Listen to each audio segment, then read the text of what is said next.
Je tire de mes expériences, mes observations. Je ne suis pas expert ou docteur en certains de ces sujets, malgré par chance, en passant, on a lu ceci, on a lu cela. On fait aussi des comparaisons naturelles en observant notre environnement. Pourquoi je dis la question est loaded?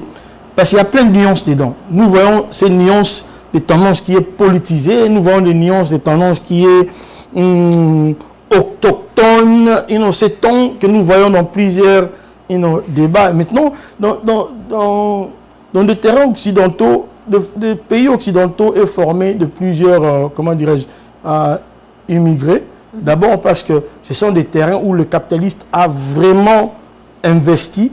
C'est fait qu'à cause de cet accès de main-d'œuvre, au labeur ou à industrie, il y a cette agglomération qui se fait naturellement.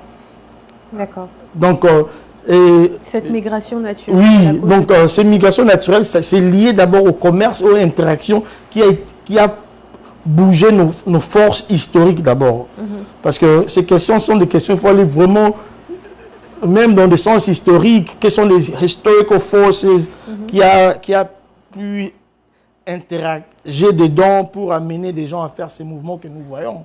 Et parce que la question visait souvent les gens de culture dominante disent que, bon, et une fois, je crois que j'étais à l'école, j'écrivais sur la question juive et comment Karl Marx, dans certaines de ses écritures, il a vu que l'Amérique était un des pays rares qui répondait à la question juive. Parce qu'en Amérique, tu peux être juif, tu peux être villageois, tu peux être riche, tu peux être tout en même temps. Mais tandis qu'à ces temps-là, je crois, c'était dans le 1700 et quelques ans, il écrivait, je ne me souviens plus exactement, donc je fais quand même anecdotally. J'essaie de répondre à ma mémoire, quelque chose que j'avais écrit à l'école, ça fait longtemps, plus de 15 ans déjà. À ces temps, remarquez, la France, pays laïque, donc tu es d'abord citoyen français. Après, tu es everything else. En Allemagne, à ces temps-là, c'était pays chrétien, donc tu es d'abord chrétien. Et maintenant, le juif, il se voyait au milieu de quelque chose comme si, voilà, c'est comme si tu es un chat dans un pays de chiens. Ils t'ont rien dit, mais c'est moi dans leur magasin, la nourriture, c'est pour le chien. Donc, chat dans un pays de chiens. Donc, si tu viens, même si on te dit rien, mais tu constates que la nourriture qui est vendue est naturellement pour les chiens. Donc, et j'ai compris, par rapport à sa thèse, j'ai fait une déclaration que l'Amérique a eu cette capacité, parmi tous d'autres pays à ces temps, de commencer à résoudre ces genres de questions, parce que le juif pourrait venir en Amérique, être juif, être américain, être riche, mélanger tout en même temps. Bon, j'ai dit ça pour dire quoi? Parce que quand la nuance dit que la culture dominante, c'est qui la culture dominante quand on parle de tout ça? Est-ce c'est lui-même, le capitaliste, c'est lui qui mobilise tous ces financements qui, Samuel, en échange, donne, à cause de main-d'œuvre des gens qui arrivent, donne en échange de travail, fait l'industrie qui stimule quelque part d'autre. Voilà, il y a une industrie, on doit tous bouger pour aller travailler, pour nous permettre à s'en sortir. C'est qui ont ces cultures dominantes? C'est là maintenant la question se pose. C'est sûr, peut-être on peut dire les gens qui sont arrivés ici avant. Ou, la majorité de la population. Ou en termes, mettons, quand je reviens en France, cette notion citoyenne, ça existe toujours, par exemple, pour dire que il faut vous dire que vous êtes d'abord citoyen français, avant tout. Donc, maintenant, ces débats, vraiment, quand il s'agit de l'Amérique, ces mêmes débats changent un peu de couleur. Malgré qu'à ces derniers temps, nous voyons, il y a cette mouvance qu'on n'a pas vue souvent télévisée, parce que l'Amérique a toujours renvoyé les gens, mais ce n'était pas télévisé comme nous voyons aujourd'hui. Avec les expulsions. Oui, cela n'enlève pas le fait que l'Amérique, c'est un pays qui reçoit tout le monde. Donc, maintenant, l'autre nuance, c'est que les gens peuvent dire, mais l'identité, c'est quelque chose, l'identité, c'est quelque chose qui est comme un shadow. Comment on dit shadow? Un foyer? Non, shadow. Et Lily, une ombre? Non, ombre. L'identité, c'est comme un ombre qui est lié aux personnes. Parce qu'on a parlé de l'impulsion dorénavant ici. C'est lié aux l'impulsion d'une personne ne s'enlève pas, en fait. C'est qu'on peut faire quand on est dans les endroits. Moi, j'encourage toujours parmi... ma vision, c'est à part le fait que ma vision souligne la contribution de la culture congolaise dans l'histoire du monde, deuxième aspect de ma vision, c'est de former des leaders et établir des social and professional networking. Tu vois? Donc, dans ça, dans la formation des leaders, parce que le leader, c'est la partie consciente, le leader, la partie consciente d'une communauté. Oui, il représente la tête, la conscience, le cerveau. Donc ça veut dire, en formant des leaders, on essaie d'établir ces parties conscientes. Ça veut dire quelqu'un qui est congolais, par exemple, de mon cas, arrivé ici jeune, mais tu te dis, il y a cette force qui fonctionne comme un ombre, ce qui est ta culture. Il y a ce détachement par rapport aux forces de ce qui se passe, que ce soit au niveau du capitalisme qui a mobilisé profondément des industries aux côtés occidentaux. Donc, c'est une force. Ça veut dire, c'est ça qui est le mal qui amène beaucoup de gens de ce côté ici. Maintenant, en échange, il y a cette séparation qui se passe. Donc, je me suis séparé de là où j'étais. Maintenant, il faut apprendre beaucoup de nouvelles choses, sinon l'intégration va être difficile. Donc, vous êtes pour l'assimilation? En fait, ça doit se passer, c'est comme ça même le corps humain fonctionne comme ça. Si quand l'enfant est né, ça n'a pas marché, ils apprennent. Et c'est comme ça. Donc, et l'être humain, c'est un élève pour du bon. C'est vrai. Donc cette assimilation, c'est très important. Maintenant, le contexte dans lequel la question peut être posée, de grâce que ça ne vient pas d'une manière biaise qui est un peu politisée. Parce qu'on se politisé, nous voyons des tendances maintenant qui essaient exploiter ces tendances. Là, maintenant, ça devient... extrême droite, différents dogmes, c'est ci et c'est là. Mais naturellement, l'être humain, parce qu'on a un génotype, on a un phénotype, notre environnement, ton environnement doit quelque part avoir l'influence. Parce que ici, il y a 4 saisons. Au Congo, on avait 2. Naturellement, même quand tu arrives à cause de ces 4 saisons, le corps s'adapte. Tu dois t'adapter. Donc, et cela n'enlève pas que force historique qui existe dans ta connaissance d'un passé. Maintenant, il y a différentes manières de séparation aussi. Il y a des séparations traumatiques ou même nous autres qui ont quitté volontairement comme ça, cette séparation-là. Aujourd'hui, dans mes chansons, j'écris, je parle de ces séparations d'une manière, parce que vouloir ou pas, il y a un trauma. Moi, dans ma chanson qui est récemment sortie, Nazobela, donc je disais, Nazobela en lingala, ça veut dire je suis I'm not well, je suis malade en fait. Mais je parlais à Congo, étant un astre maternel qui est lié à moi. Je dis, mais comment tu peux permettre à ton fils, 28 ans de séparation, donc tu n'as pas fourni un effort pour regrouper tes forces pour faire qu'il n'y a pas ce genre de séparation. Donc je blâmais Congo relativement. C'est une manière de dire que je suis dans la diaspora, oui, je suis bien intégré ici, mais il y a cette force qui existe qu'on ne peut pas... C'est naturel. Donc c'est dans ce sens-là. Donc la question a plusieurs volets, surtout quand il y a des tendances dogmatiques, il y a des mouvances politiques, ça devient de différentes questions. Mais naturellement, l'être humain, c'est parmi... il a des dons naturels, donc c'est un élève pour du bon. Ou dans la nature, si tu n'es pas un élève, même dans la nature, tu ne vas pas réussir. Tu viens quelque part, tu vois, ici en Amérique, je ne vois pas vraiment la culture, mais je vois quand même, pas la culture dans le sens où chaque endroit a une pensée pour permettre aux gens là de fonctionner. Mais ici en Amérique, on a plus de valeurs, de culture. Chacun de nous a sa culture, mais ensemble, nous partageons de valeurs. Bon, ça, c'est mon observation. D'accord, d'accord. Alors, concernant l'évolution des traditions par rapport au mariage africain, c'est aussi une cause que vous défendez. Le mariage africain, souvent, est défini par la dot. Est-ce que vous pensez qu'en 2025, la dot est toujours d'actualité, ou comment est-ce que vous démontrez votre activisme par rapport au mariage africain? Bon, la question là aussi est nuancée. Donc, étant un jeune homme à cause de la maturité, quand on est devant des débats qui sont très complexes et avec le monde qui est en train de...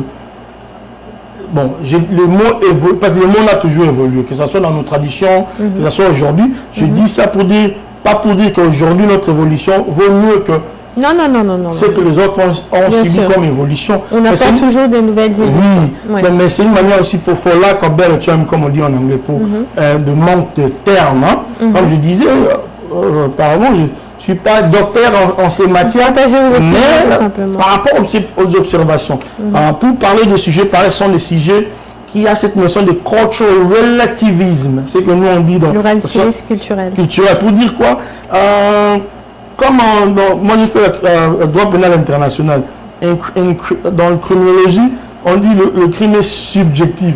Donc, ça veut dire il y a cette moralité qui couvre tout, que toi faire mal à quelqu'un, ça peut aussi apparaître faire mal là-bas, mais c'est qu'une définition comme crime devient maintenant relativement à chaque culture. Avec le malum in se et le malum prohibitum. Ouais, parce que ce qui est délit peut-être ici à un certain niveau, dès que je suis au Congo ou au Sénégal, c'est pas le même cas. On le voit d'ailleurs avec la marijuana, qui est légale ici aux États-Unis, mais en Europe c'est toujours illégal et on voit beaucoup d'Américains qui sont arrêtés à cause de ça. Oui. Parce que c'est illégal en Europe, mais pourtant pour eux ils comprennent pas parce que c'est légal ici. Donc cette petite appétition d'entendre de bouger vers, parce que ça causait trop de peine dans plusieurs familles. Donc régressons maintenant à ce sujet du mariage. Cette institution, ce n'est pas seulement défini par les Africains. Nous voyons, si nous entrons aussi dans des livres qui nous dirigent, parce qu'on peut prendre le Coran, on peut prendre la Bible, on peut prendre le Torah, et il y a ces débats qui existent dedans aussi. Peut-être nos ancêtres, ils ont écrit ça d'une autre manière. On peut tirer référence par rapport à ces livres et ce qu'ils disent. Je n'ai pas lu tout pour en faire référence et tout, mais c'est que j'en sais quand même la dot, selon quelques pages dans la Bible, est reconnu comme le mariage officiel. Ça veut dire cet échange officiel. Maintenant, pour moi, quand il s'agit de 2025, j'appelle d'abord au débat ouvert.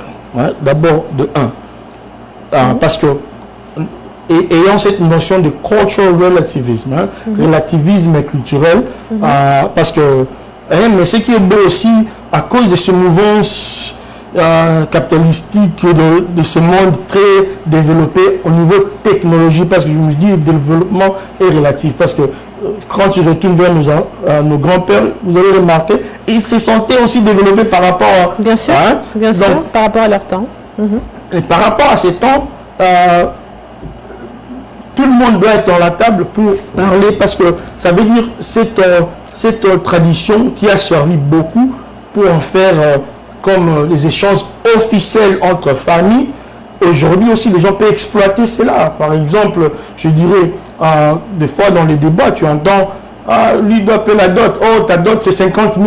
Ça veut dire, qui? Est-ce qu'on achète la personne ou ce jeune homme qui est censé lui donner la dot, on lui exploite aussi. Donc, il y a des débats divergents qui peuvent apparaître. Donc, vraiment, ce sont des questions très sensibles parce que, pour moi, là où je suis conservateur dans la vie, ces valeurs qui existent dans le mariage, je n'aimerais pas que notre société humaine le perd. D'accord, ok. Ça, c'est la base. Maintenant, le débat de l'évolution par rapport au temps que nous avons devant nous, cette notion de cultural relativisme doit être mise dedans et chacun doit être sur table dans ce débat. L'homme, son perspective, la femme, son perspective. Tout ça maintenant, la conversation doit continuer. Mais moi, je crois, si des livres qui nous ont maintenus quand même pendant un temps suggèrent ces choses dedans, quand même il y a quelque chose de bon dedans. Donc, aussi longtemps, nous gardons quand même la manière de voir ça et nous gardons son côté moral. Donc la dot, c'est pas acheter quelqu'un, c'est venir en échange des connaissances officielles, donc échanger de vows qui existent entre des familles. Parce que le mariage que nous avons aujourd'hui, vous voyez, voile, tout ça, c'est pas ça que ces livres quand vous lisez, il ne reconnaît pas ce moment, c'est là. Ça sont des choses que nous avons ajoutées au fur et à mesure pour célébrer un peu ces notions de matrimoine, mais de dot. Traditionnellement, on voit ça en Afrique. Dans la Bible, on le trouve. Je ne sais pas, je n'ai pas lu le Coran couramment pour savoir plus. Certains, si on dit que l'Ancien Testament est lié aussi au Torah, donc ça veut dire cette notion de dot revient souvent et donc ça revient pour une raison. Donc vous êtes positif, vous êtes favorable. Donc maintenant l'évolution actuelle, le débat doit avoir tout le monde sur table parce que la compréhension de tout un chacun de nous est très importante. Doit être nécessaire que chacun apporte son point de vue. La perspective de la femme, perspective d'un homme, parce que nous ne voulons pas que l'exploitation existe, et nous ne voulons pas aussi que cette notion d'achat, parce que sens négatif revient à ces choses. Donc pour nous autres, qui ne sont pas trop liés à nos traditions à cause des temps modernes que nous vivons, vraiment ces choses, on doit bien les comprendre et les digérer. Donc votre activisme par rapport au mariage africain, c'est plus pour emmener toutes les personnes et que toutes les personnes puissent emmener leur point de vue pour un changement qui inclut tout le monde. Oui, comment on dit update en français? Mise à jour. Ça, c'est notre mise à jour pour 2025. Parce que cette institution de mariage, moi, mon opinion, doit exister et bien exister. Parce que si cette institution a gardé la société humaine pendant longtemps, ça veut dire qu'il y a quelque chose doit exister. Donc s'il y a des changements, on doit venir tous sur table, vraiment débattre très bien. Et je trouve que ça donne cette backbone que nous avons dans la société. Le mariage, c'est très important. Donc c'est ça vraiment. Êtes-vous favorable à la polygamie ou la monogamie? Bon, je reviens encore dans ces notions de cultural relativism. Parce que vraiment, le temps moderne, on est tellement avancé technologiquement parlant, et sans faire que de fois notre faiblesse, c'est nous devenons des donneurs de leçons. Oui, mais nous sommes aussi des êtres humains qui avons des opinions que nous pouvons partager, qui constituent justement le monde aussi. Non, mais c'est ça.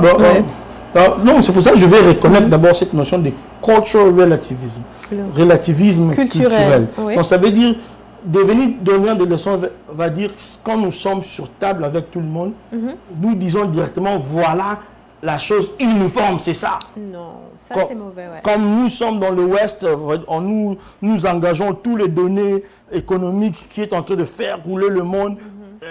Therefore, nous sommes des donneurs de leçons. Notre manière ou rien. Donc c'est vraiment ça. Donc pour moi, pour update ou comment le mot encore en français mise à jour, c'est avoir des bons débats sur le sujet et de ne pas perdre cette notion de cultural relativisme. Relativisme culturel, ça veut dire si je suis là avec un frère sénégalais, je dois quand même m'enseigner la culture sénégalaise dit quoi par rapport à cette notion. Et si je ne suis pas bien informé, je vais maintenant apprendre la nuance. Parce qu'on est sur table, c'est fait qu'un jeune Congolais se marie à une dame sénégalaise. Asseyez-vous, trouvez de communs accords parce que l'être humain a toujours là où trouver de communs accords. Et maintenant, ces deux jeunes, quand ils viennent, ils se partagent de valeurs.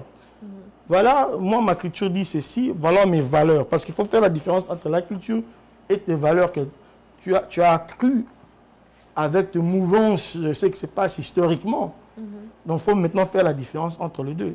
Nous-mêmes, d'abord, après, en partageant, on va être un peu plus clair.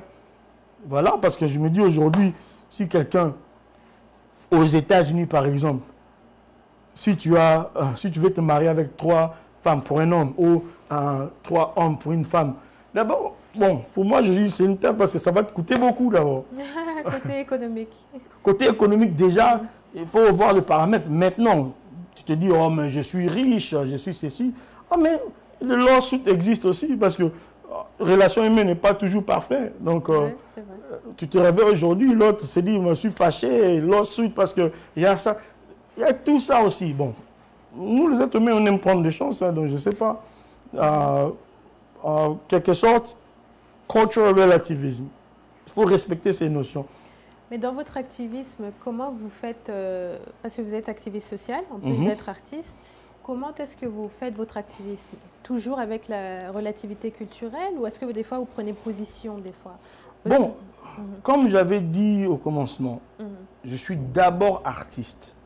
C'est par défaut, l'activisme est activé. D'accord.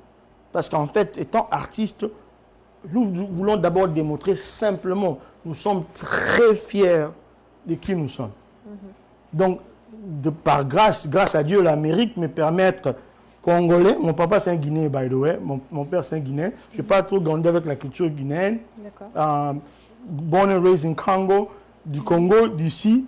Donc, je peux en être fier relativement par rapport à mon père, malgré que je ne connais pas sa culture profondément. Je connais la culture congolaise parce que j'étais né, grandi là-bas.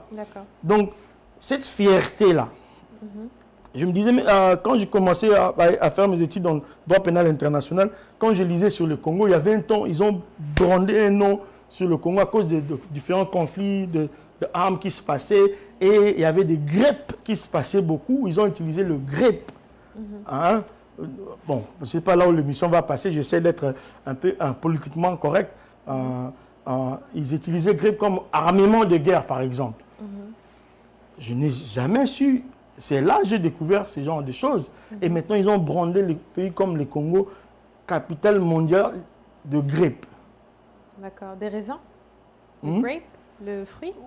Non, bon, j'utilise le mot grippe parce que je dis que souvent dans des réseaux comme YouTube, tu ne peux pas utiliser le mot, le actual word. D'accord. C'est dans ce sens-là que je suis en train d'utiliser le mot grippe. Ce n'est pas le fruit lui-même, mais c'est quelque chose pour masquer un autre terme.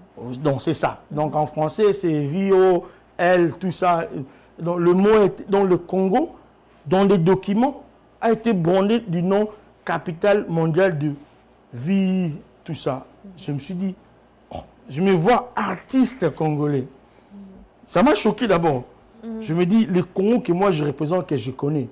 Oui, il y a cette tendance, Mobutu même, c'est plein de ces termes, pays sous-développement. Ça veut dire quoi? Nous avons toute une culture de gens, toute une identité et ces richesses. Et tout d'un coup, à cause des dégâts qui nous ont été poussés à se mêler, et on prend un pays comme le Congo.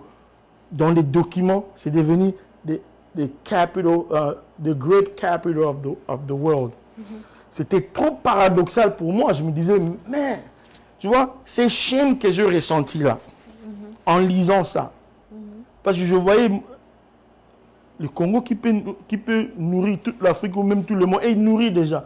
Mais le monde parvient à créer des conflits que le Congo n'a pas commencé.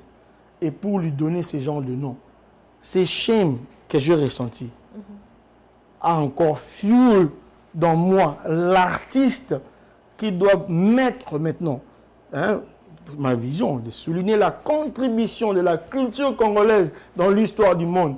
Et imagine maintenant ces genres de fuel que ces genres de pronostics vers le Congo a mis dans moi. Donc, par défaut, moi j'ai représenté la culture, mais l'activisme vient de ça. Et non, parce que maintenant la culture, tu dois, si les gens ne connaissent pas, mais il faut mettre en évidence pourquoi le mariage est bon pour la culture congolaise, pourquoi le mariage est bon pour nous autres, pourquoi culturellement nous protégeons cette institution, pourquoi le son ou la danse, ce qui représente l'identité des gens, pourquoi notre nourriture, nous voulons amener quelque part, nous amenons tout le monde à New York pour manger cela, rencontrer un peu l'histoire, comment le maman prépare.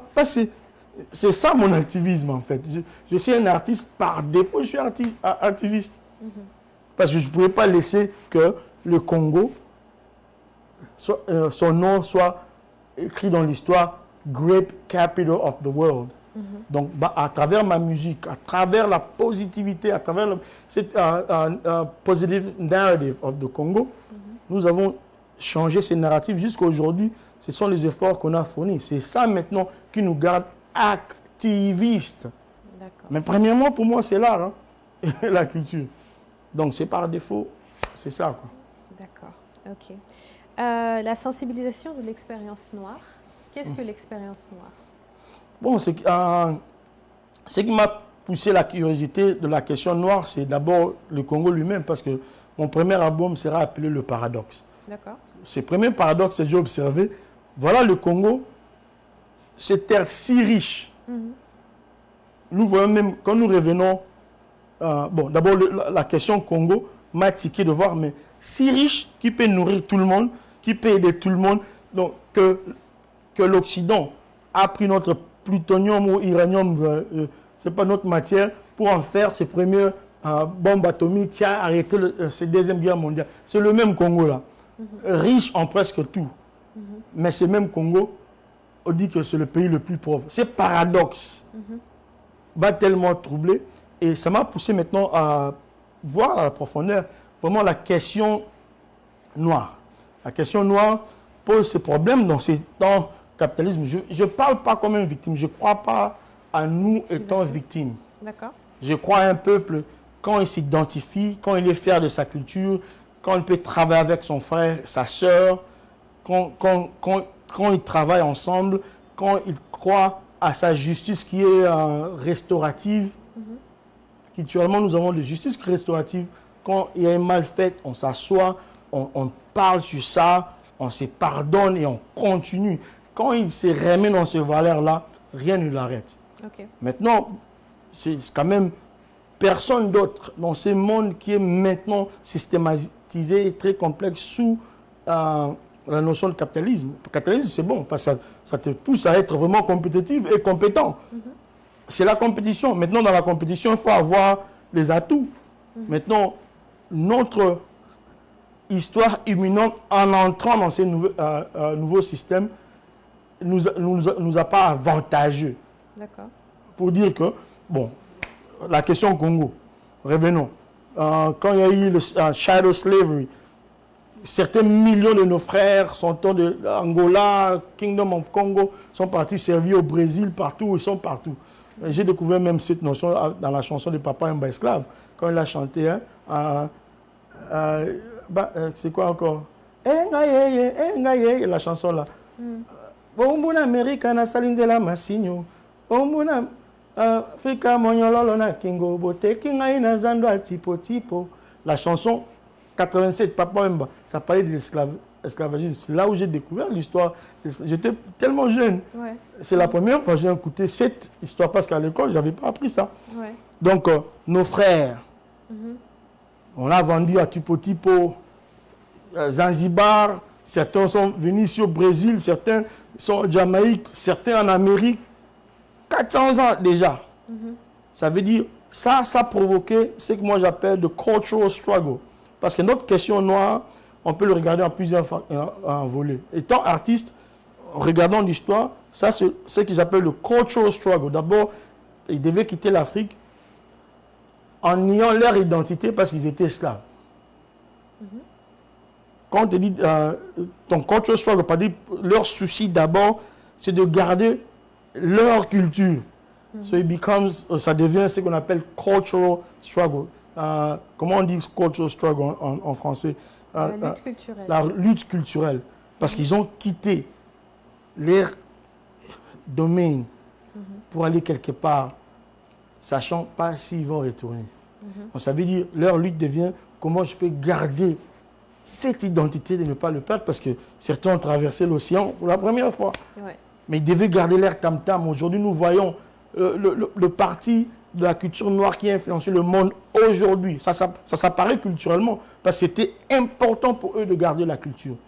Nous voyons les musiques comme des afro-cubaines, Sol Montuno, salsa, reggae, compa, la musique garifuna là, c'est quoi?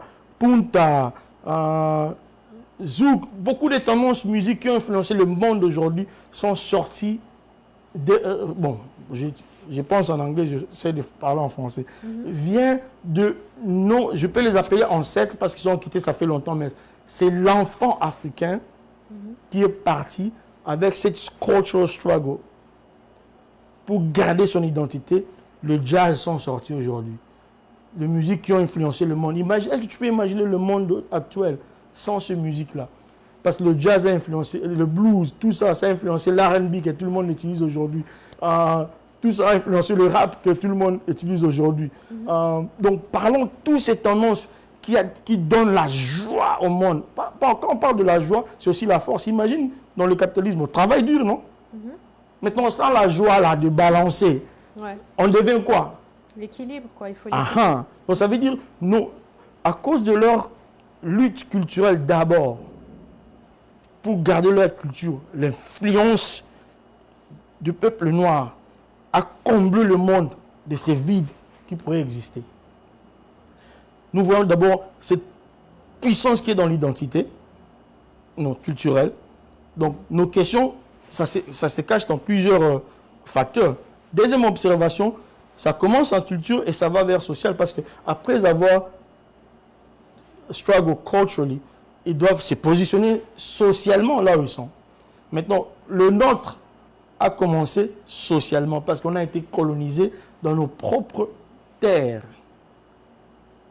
Mais quand vous parlez de l'expérience noire, qu'est-ce que l'expérience noire? Parce que tous les Noirs n'ont pas été esclavagisés. Quand on regarde par exemple, les esclaves sont les Noirs qui ont quitté l'Afrique, qui ont été vendus par d'autres Africains aussi. Quand on regarde aussi la colonisation, par exemple, il y a les Libériens et les Éthiopiens qui n'ont pas été colonisés. Alors qu'est-ce que l'expérience noire en tant que telle? Bon, d'abord les expériences noires, pour moi, étant artiste qui, par défaut, je reste dans l'activisme par défaut à cause de la culture. Donc je dois observer ces mouvances historiques qui nous affectent pour comprendre un peu comment mettre maintenant la troisième partie du struggle que j'appelle Global Justice. Ça c'est Cultural Justice. Parce une justice, d'abord, c'est quelque chose qui est juste, non? C'était juste pour eux de garder leur identité. À cause de ça, ils ont muté nos cultures dans de formes de musique qui devaient prendre la musique classique, prendre des autres formes pour garder ça. Aujourd'hui, ces musiques influencent le monde si fortement. Ce sont des forces, ce n'est pas force comme fusil, mais ce sont des forces d'identité que la question noire lui-même nous laisse des choses à étudier pour en être fier d'abord, parce que être fier, c'est le dernier facteur. Donc, deuxième facteur pour différencier maintenant nos différents struggles, parce que la première des choses, il faut reconnaître que nos expériences noires ont été différentes. Pour dire que les autres qui sont sortis par esclavagisme, comme tu as mis l'exception de l'Éthiopie, là, ce sont des choses aussi à étudier profondément. Mais la question des gens qui étaient en Afrique, physiquement, en majorité, la colonisation a invade l'Afrique. La colonisation, pour moi, par rapport à mes observations, amène d'abord le challenge, d'abord social. Parce que si vous êtes sur votre terre et quelqu'un vient dire que vous êtes zéro classe citoyen, on vous appelle ici boy, comme ils ont été exercés par nos frères aussi. Parce que quand tu n'as pas d'identité, quelqu'un dit c'est lui qui est le master de ton identité. Mais en voulant garder cette identité, à travers la culture, ça les a permis quand même à être fiers dans leur struggle, de qui ils sont. Mais pour nous, étant dans votre terre et quelqu'un te dit tu es zéro classe citoyen, même si vous avez vos rois en même place, on dit qu'aujourd'hui, ça nous appartient, c'est nous qui savons comment classer tout le monde. Maintenant, le souci dans ces terrains, je dis ce sont mes observations, je n'ai pas de doctorat en ça, ce sont des observations. Parce que, étant un artiste, tu dois observer beaucoup de choses en écrivant même des chansons pour voir comment ces tendances, ces forces historiques, comment ça nous affecte et pour, enfin, de trouver un point de liaison dans la question noire pour nous permettre, parce que nous, on est forts quand nous sommes ensemble. Quand on dit, oh, voilà, Américains, eux sont comme ça, voilà, Africains, eux sont comme ça, ces divisions-là, c'est ça qui est parmi nos faiblesses, en fait. Mais il faut comprendre maintenant ces différentes questions, comment ça a affecté un côté à l'autre. La colonisation, déclassifiée. Maintenant, tout le monde, son premier souci, c'est pas d'aller vers ses ancêtres. Parce que vous voyez que nos grands-pères, ils ont mis la guerre là où nos grands-pères sont nés. Ils devaient tous sortir dans la ville pour chercher les emplois et tout ça, ou safety. Maintenant, lui-même te dit, ok, toi tu es boy, toi, je te trouve un peu bien, je te mets la classe pseudo-élite à côté de nous. C'est la classe maintenant qui est le premier débat là-bas. Parce que le struggle devient social directement. Parce qu'on est tout juste à côté de notre culture, mais là où nos terrains, nos homes, nos villages, il y a de guerres là-bas, il y a de séparation, il y a de ceci. Tout le monde sont censés avoir la ville comme la métropolitaine. Donc, cette rêve qu'on a mis, les Africains, métropolitain, ville d'abord chez nous, et métropolitain occidentaux, comme ces notions d'évolution, quoi. Toucher vers la classe dirigeante. Donc, il y a ça. Maintenant, ces deux struggles nous séparent. The cultural struggle, parce que quand African American intellectual regarde l'Africain, il voit comment l'Africain se blanchit, comment l'Africain ceci, il se dit, mais c'est quoi ton problème? Toi, tu es là, tu représentes la culture, comment tu fais tout ça? Pour eux, c'est un paradoxe, parce qu'ils disent qu'eux, ils ont struggle culturally pour ne même pas perdre aucun grain. Ils devaient mettre la culture africaine dans des jazz. Même l'Africain, des fois, quand il attend le jazz, il n'attend pas sa culture ouvertement. Parce qu'il devait camoufler ça dans une manière de jouer. Parce que sinon, quand tu faisais la culture africaine, les gens disaient, tu crées des révolutions facilement. Quand vous communiquez facilement, vous créez. Donc, ils devaient séparer tout ça. Et ils se sont battus trop dur pour garder leur culture.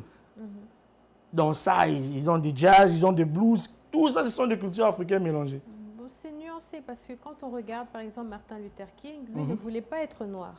Justement, il en avait marre d'être vu comme un noir. Il voulait être vu comme un individu qu'on juge sur ses actions. Pareil pour Rosa Parks aussi, qui était noire, qui s'asseyait dans le bus, mais qui en avait marre d'être traité comme noir.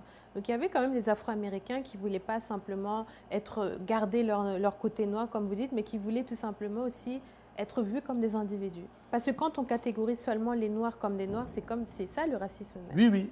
Là, ça c'est une bonne nuance à mettre dedans. Maintenant, regarde, je dis, tous ces struggles ont un commencement, mais ça prend une deuxième phase.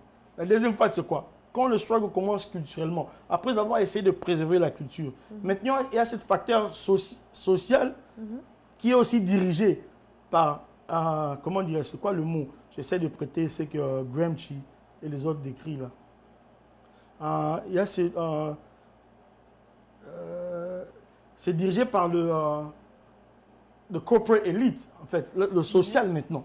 Parce que du cultural, ils ont vaincu quand même quelque part, ils ont pu préserver jusqu'à aujourd'hui. Mais après avoir préservé culturellement, il faut vivre socialement. C'est là maintenant le struggle commence. Parce que le struggle du social a cette tendance un peu classiste within itself.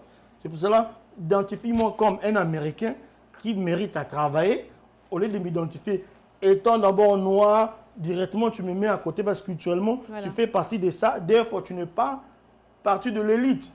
Donc, il y a maintenant, c'est ça le struggle de Martin Luther et les autres revient.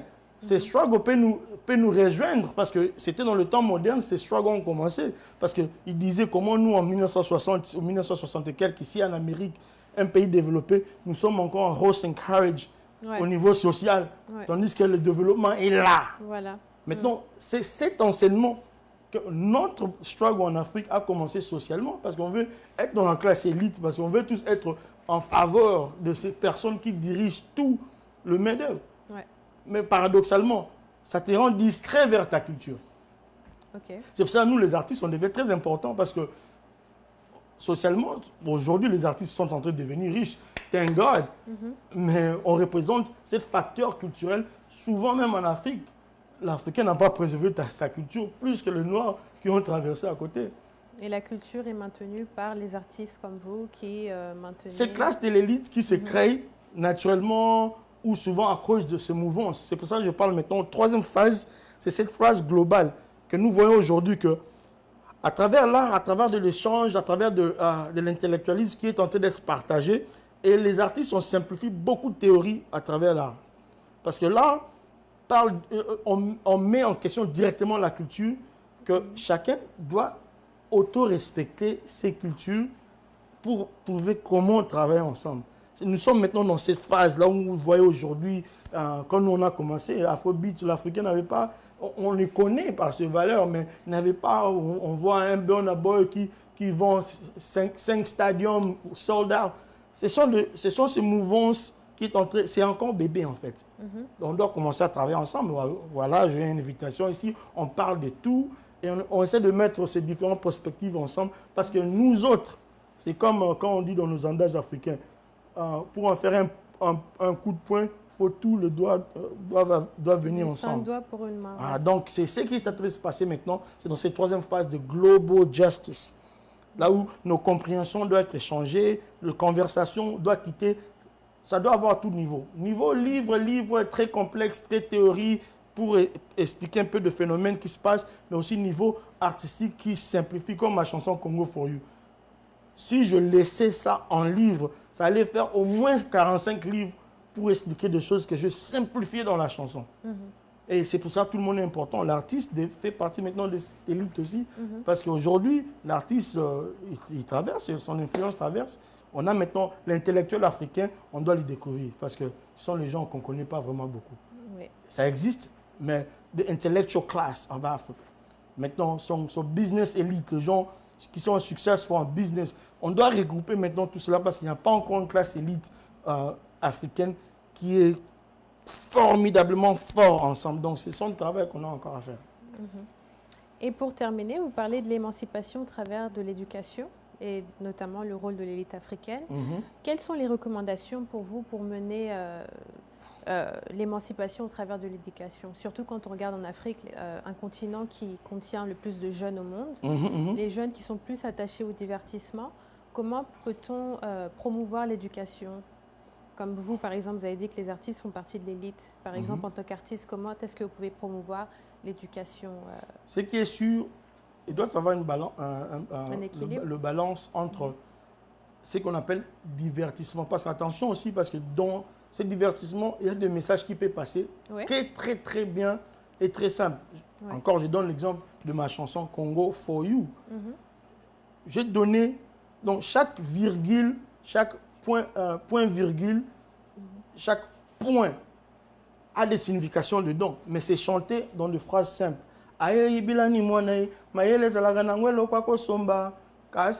vais répéter ça 3 fois pour donner un fessier. Donc il y a toutes ces techniques de littérature qui est dedans. Mais quand on écoute la chanson, c'est simple.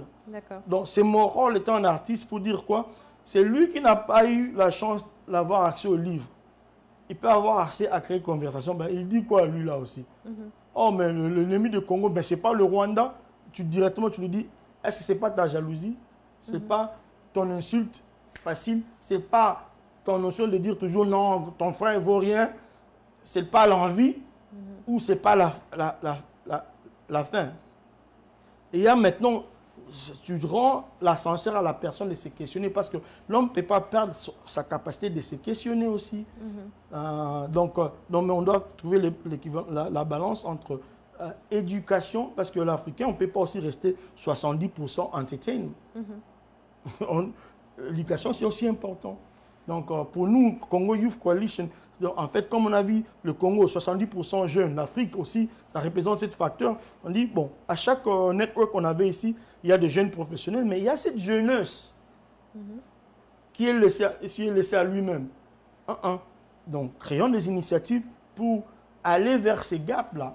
Et dans ça, faire comprendre aux jeunes aussi, même quand on vous forme, parce que le leader, c'est la partie consciente de la communauté. Donc, nous formons des leaders pour avoir les gens conscients. Mais on les rappelle aussi, c'est très important l'identité culturelle.